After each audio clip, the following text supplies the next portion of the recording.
third phase builds on these first two: mindset, entrance. And as you recall, we are working through the memory word message, where the next word is S for share ownership, and then moving towards a complete switch of ownership. This phase is all about the transfer of ownership from the teacher or the trainer to the student or the learner. In the British comedy movie The Full Monty, there's a scene where the teacher is ineffectively trying to choreograph a simple dance routine. The dance coach loses his temper and looks like he's about to give up in despair. Then one of the learners, reflecting, likens the move to a common football strategy, which he calls the Arsenal offside trap.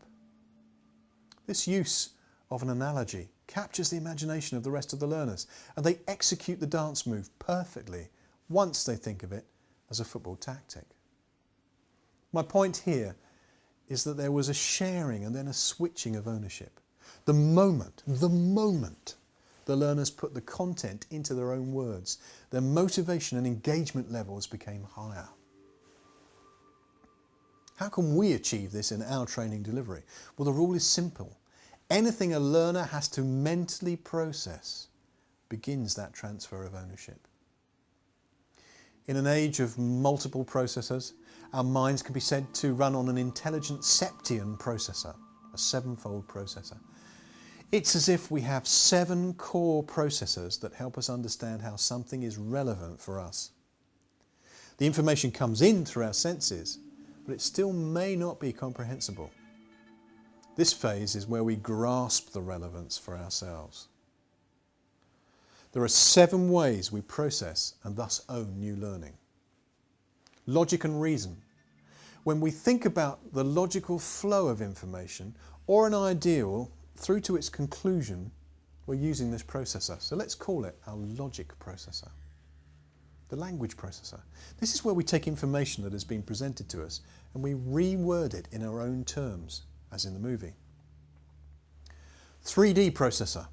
Almost a graphics card for the brain, where learners make visual links between ideas and information and outputs. Think flowcharts and mind maps. Tactile processor. This is learning by redoing. At the entrance phase, we may learn by having a hands-on demonstration. And this is then the natural next development, where the learner has a go for themselves and then learns from their successes and their mistakes. Equally vital.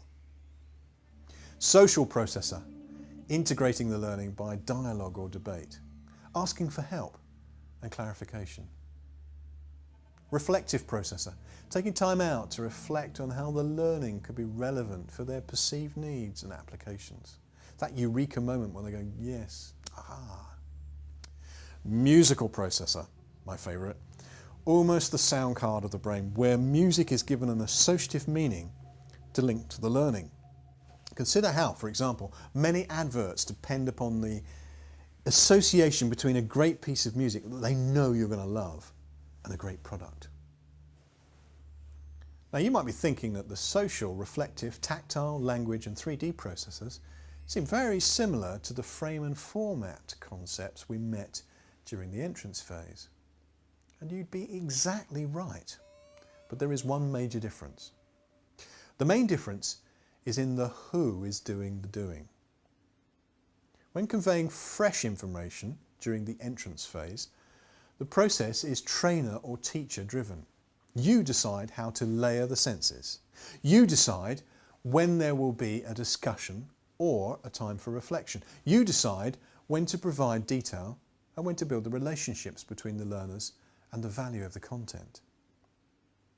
During the share and then switch ownership phase, it's all learner driven. They decide how they want to process the content and thus master it for themselves.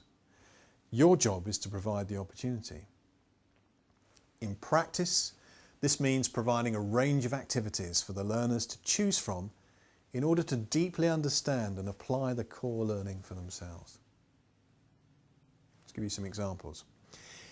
If you get them to work through the reasons a pattern of keystrokes will work in a software package and why another set of commands won't work, they have to be integrating the learning using the logic processor.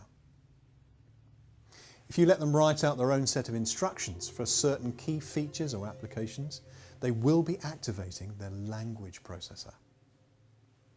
If you get them to chart or map out how systems work, they must be applying and activating their 3D graphics processor. If you get them to discuss applications with other learners or ask questions, they will be using their social processor. If you give them time to reflect before describing the importance of an application to them personally, you will be encouraging the use of the reflective processor. And if you ask them to associate their learning with a song or a playlist, they will have launched their musical processor.